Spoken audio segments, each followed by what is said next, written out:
Sveiki, mėly bičiuliai, su jumis sveikinasi Jaunimo naujienos.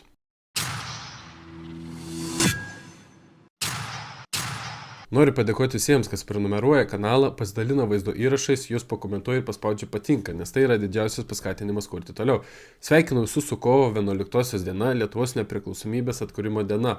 Noriu pasidalinti gerą žinią, kuri įvyko ne Lietuvoje, o Airijoje. Šioje šalyje dvigubas referendumas dėl siūlomų šalies konstitucijos pataisų buvo atmestas. Kaip rašoma užsienio žiniasklaidoje, šiomis pataisomis būtų išplėstas šeimos apibrėžimas ir patikslintos moterų pareigos visuomenėje.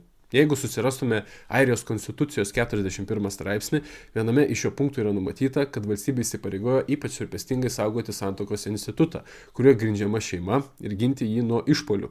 Tai būtent šią vietą buvo norima pakeisti ir piliečiai buvo prašomi išplėsti šeimos apibrėžimą, jį įtraukė ne tik santuoką grindžiamą šeimą, bet ir ilgalaikius santykius puoselėjančias kartu gyvenančias poras ir jų vaikus.